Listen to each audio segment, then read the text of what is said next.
Yup, welcome back, Dukes and Dukettes. Welcome back, YouTube. We are here with another video from Bon Appetit. Y'all know I like eating. Y'all know I like the foods, man.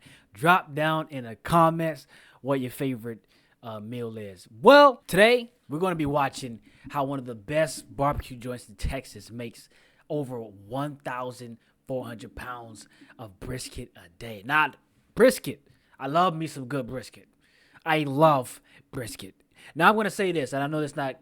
People might be like, that's definitely not quality brisket or whatever it is. I know, guys. But first time I had the brisket from Chipotle, I was like, oh wow, it's pretty nice. Before Chipotle though, I did get brisket from Four Rivers. Love Four Rivers, but I'm not gonna lie, y'all need to get your portions bigger. The portions, I feel like they skimp you on the portions a little bit. That's all I'm saying. But it tastes great. I love Four Rivers. So I had Four Rivers brisket. I know what brisket is, and I'm not saying that Chipotle is the first brisket I had. No, I had real brisket. So for those that's going to write in the comments, oh, it's not even real brisket. Don't worry. I know. Let's hop straight into the video. No more talking. It's Eddyed TV. Bow. It was very traditional Central Texas style barbecue, like to a T. As pitmaster, one of my proudest accolades is currently being number 3 on Texas Monthly's top barbecue restaurants in Texas. Most people come here for brisket, ribs, and sausage. I don't want anything to ever come out perfect, because once it's perfect, it's gone. You're never going to get any better than perfect. So what we try to tell our staff is we got to get better every day, that they're almost perfect, so they have something to chase. My name is Leonard Botello. I'm the owner and pitmaster of Truth Barbecue in Houston, Texas. And drop down in the comments which spot has the best barbecue ribs. Write down in the spot which spot has the best barbecue ribs. I will tell you about ribs. This is about like 15, 17 years ago. Tony Roma's, man. Tony Roma's used to have the tomahawk like rib joints. Some of the best ribs I had, but they discontinued that like 10 years later, or maybe 5 years later back then, and then they started closing down the shops. Well, anyway, that was just a quick thing. Drop in the comments what your favorite or who you think has the best barbecue ribs. Drop it down. It's about 5:30 this morning. Rib guys have been here since about midnight last night, so we're gonna go check on them and get the briskets loaded and get ready for the day. So this is all of our bakery counter, all our pastries and everything. This is our front line. This is where service goes through. This is my favorite part. This is our pit room. We got 5 1,000-gallon pits. We got another one outside. Outside is probably my favorite one. We're gonna go get the 1,000-gallon mill scale set up. That's kind of our overflow pit. I'm done spending an obscene amount of money on takeout every week. Done. I'm getting back on track with Factor. Fresh, new. Basically, we just took some live coals from one of our other pits to get this bad boy fired up. You can use a blowtorch, but it's pretty harsh when you're lighting the fire. Those logs will become like jet black, and they'll put off a lot of smoke. We use 100% post oak out of Central Texas, a place in Smithville. All of this wood is aged for about 12 to 14 months and has about 12 to 15% moisture reading in there. And the only time that these pits die are Sunday during service around 3 to 4 p.m. because we're closed on Monday, and then they get fired back up at 5 o'clock on Monday morning. So there's only really a 12-hour timeline of when the logs aren't burning. So this is our burn barrel. This is just a little box of hell, if you will. It is loaded down with logs. They're gonna break down through these grates, and what's gonna fall down there is basically natural charcoal. So we're gonna use this guy right here. This is our hog cooker. This is... First of all, I didn't know this like the science that goes into this, man. That like they got charcoal turned to wood, turned to charcoal, using charcoal to do that. Dang, I don't know how to barbecue to this level, but man, what I like to learn, because this is like, because all that feeds into the flavor of the meat and the cook of the meat as well. So like this is good stuff. This is like, you got to get this right to get the type of like barbecue like tone you're looking for of the meat. So Pretty interesting stuff. Only fueled with charcoal. So we're not burning any flames like this. It's just coming off the radiant heat from the charcoal. So 2 different styles of cooking. This is more Carolina style. This is our overflow pit. I think they have about 120 briskets all around on top of beef ribs and pork butts going today. I personally like to cook outside more than I do inside because the inside is very much more controlled and it cooks like a lab versus cooking outside and you're just fighting the natural environment. So we're gonna head inside right now. We're gonna go get the speed rack and we're gonna start loading these briskets on. Will, you busy? Will is 14 years old. He's our fastest learner. Yeah, I'm about to say, weird. Like, why? Why did they play Will like this, man? Will is not 14 years old, son. He got a full beard. They played Will, man. They say he looked 14 when he's like in his 20s. He was just about to say his age. Will is 14 years old. He's our fastest learner. 23. He's a child prodigy. He embarrassed me about a month ago.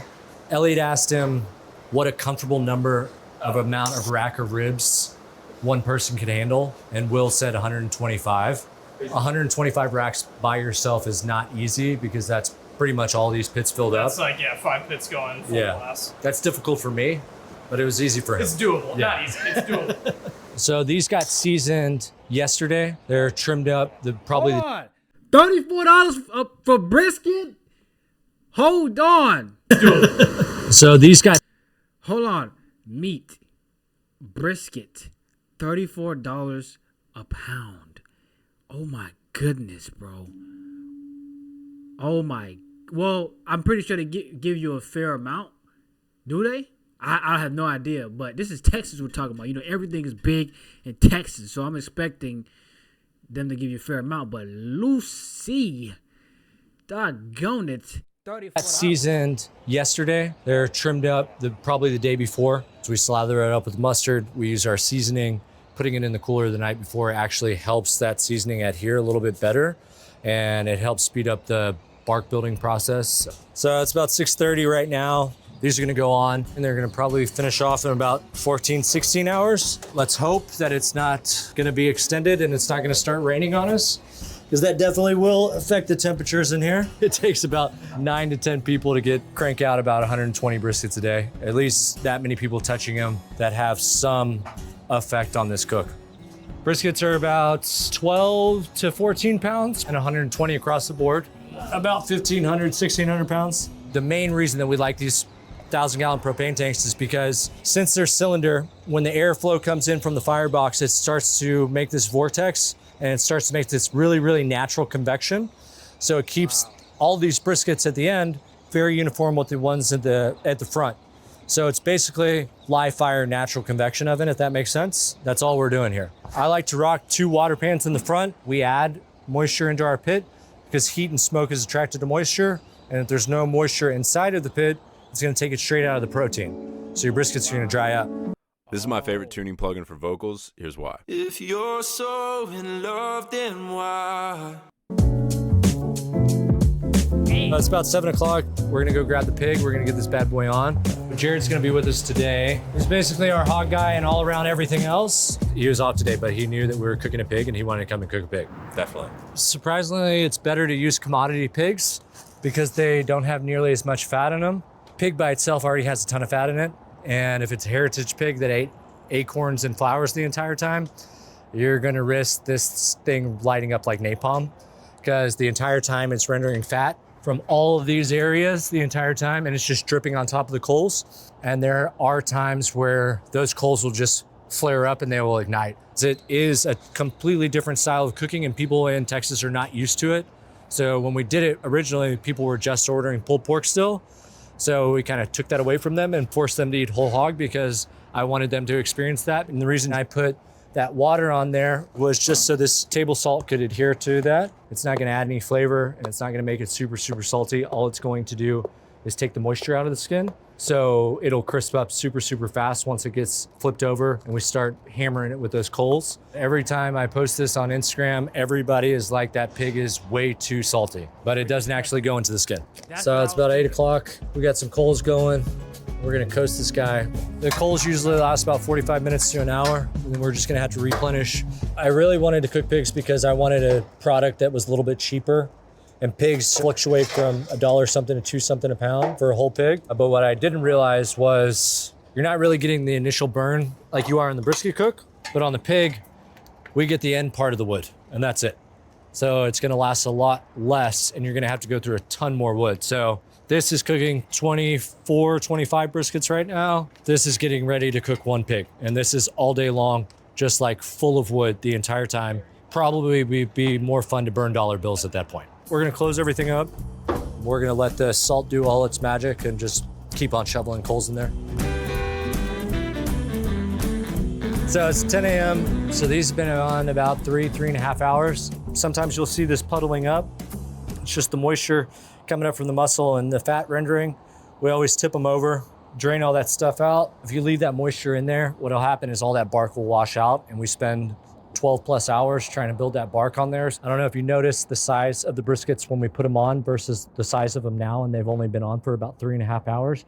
They're starting to slowly shrink up. So all we're doing is basically adding an extra layer of protection to even all those muscles out. And that's what we're gonna do right now. These are actually cheat sheets. They're made for baked potatoes, but they're perfect for briskets. After this, they're gonna wait another hour, and then they're gonna start to rotate all those briskets in that in and out weave that we were talking about. So we got sausage on pit number 1. Again, they were cold smoked, so they got a little bit of color on there already.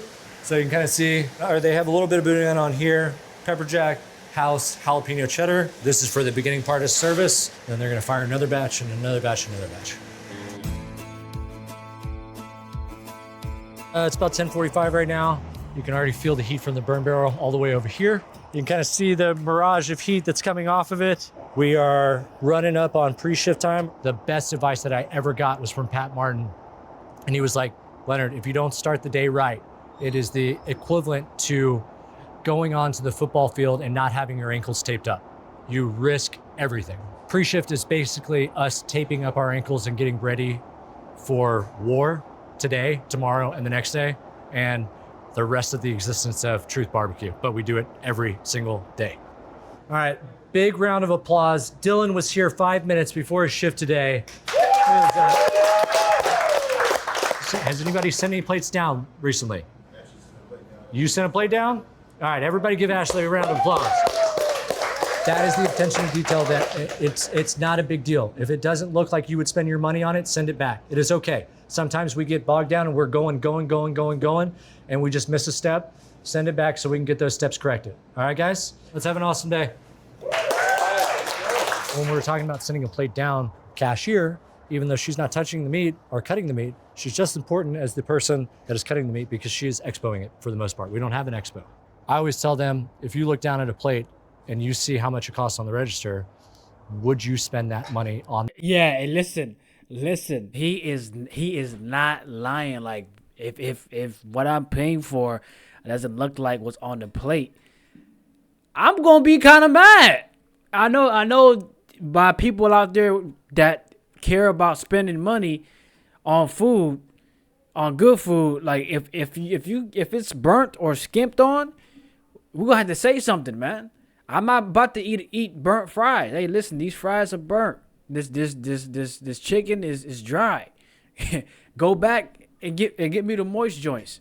Don't try to hit me with this bad cooked food. Like, I am glad to hear that from one of these people, because you guys seen on the board it said $34 for brisket.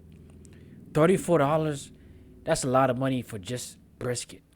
We know brisket is an expensive meat. That's obvious. But still, still paying for it, and you're not getting a whole thing of brisket. You're getting like a portion. It's got to be right. That's all I'm saying. On that, and if not, send it back to make it look like you would spend that money. Each little detail of each person's job actually has a huge impact on what we do. It's not just this. Ashley sending that plate back means a lot to me. So it's cool to see them doing that. It's about 11:30. We like to do some QC up here on the line, so make sure that we can pivot on the back end on the pits if we need to. I just like to get visuals on what the brisket, ribs, sausage, everything looks like. And it's also fun to interact with the customers. Turkey? Anything else? Chopped or sliced? Chopped? It's about right at 2 o'clock. We're gonna check on this pig. We're just gonna start knocking all this salt off. This is just rebar. We drop it on top of that. If we were cristing the skin with the grate, it wouldn't be able to pull all the way through. So this rebar helps it bubble up in between each rebar. It's just a better way of getting a little bit more heat to the skin. That easy. It's about 2:30. We've gone through, I think, 4 rotations so far on this pit. We're gonna start wrapping these guys up. You can use butcher paper, you can use foil. With the paper, it still allows smoke to penetrate the brisket, and some of that rendered fat will escape from the paper, but not too much of it. So it's kind of like the sweet medium between foil and no foil, but there's no right or wrong way to cook a brisket. At home, if you're cooking on a smaller pit, 9 times out of 10, foil is gonna do a better job than butcher paper. It's all about what works for the pit you're cooking on. We continue to use apple cider vinegar when we wrap it up. You can kind of see still got a little bit of life in it. It's not gonna fall apart. And it's nice and pillowy on top. The acidity in the vinegar is gonna keep it from sticking to the paper when those fats are rendering down.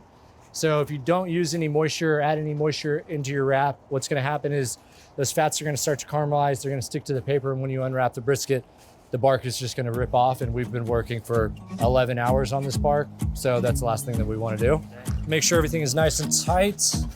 Fold that guy down, just like that. We do it over and over and over again.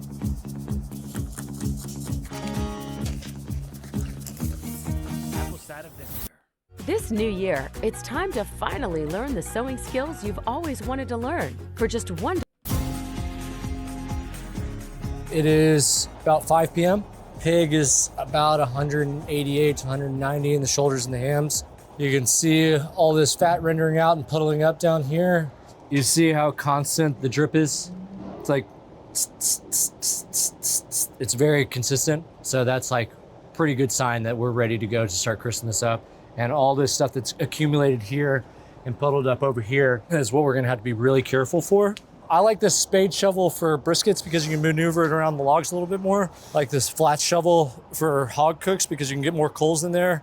And then you can kind of go side to side and be a little bit more strategic about where you're placing your coals. In between that, we're gonna go over to the offset and we're gonna check the briskets because they should be just about ready to pull. Yeah, these are definitely done. What we're looking for is this nice saturation in paper. You can see all that puddling up down there. You want to be able to push your finger into it, but it still needs to have a nice bit of resistance in there. I would say it's almost like a filled water balloon. You could probably definitely push your fingers through there and it'll definitely pop. When we're pulling all these briskets off, a lot of people will say they need to rest for 1.5 to 2 hours or so. I mean, that's what a lot of places on the internet say. But we don't know if that brisket was 10 pounds or 25 pounds. So the sweet spot is really 145 degrees. So we're gonna load them up on these speed racks and we're gonna have airflow going underneath them and on top of them so they can cool down at a normal rate versus putting it on top of a table and it's just reconducting that heat. And it can take anywhere from 2 to 3 hours to get down to 145 degrees. On this pig, we are 10.5 hours in. Smaller pig, quicker cook time. We're ready to crisp. We're gonna get some fresh coals and move it over the fat and it's going to blister it immediately. Should be interesting. There's a lot of fat puddled up down there. So you see it starting to puff up right here. We have a ton of work ahead of us for the rest of the night. So we're gonna let this guy finish up, pull the rest of these briskets and start prep for midnight shift and finish up for the night. Yeah, I feel like I learned a lot about how to barbecue a little bit, like the pits and the detail of how they do it, wrap it up, apple cider vinegar it, temperature, coals, this, that, and the third. This felt like I took a class, but I would say I love me some brisket. If you're a brisket lover, drop it in the chat, brisket nation all day. Hey, but barbecue, drop down in the comments what barbecue spot you think is the best in your state or even in the world. Like, drop it down in the chat right now. the places I know, I don't think are the best in the world, honestly. There's some pretty decent spots, but I haven't really done my travel and due diligence. If you guys want me to, experience or see me experience different barbecue spots or food spots, let me know in the comments, man. I'm looking forward to doing that. But I can't say that I think that there's one that I think is the best barbecue spot in the world. I haven't been to a place like that yet. But if you guys want me to check out a certain one, drop it in the comments. We might be able to do something. Okay? Thank you guys for watching. Smash the like button. It's your Duke, Eddyed. You're watching Eddyed TV. Catch you guys on the next video. Peace.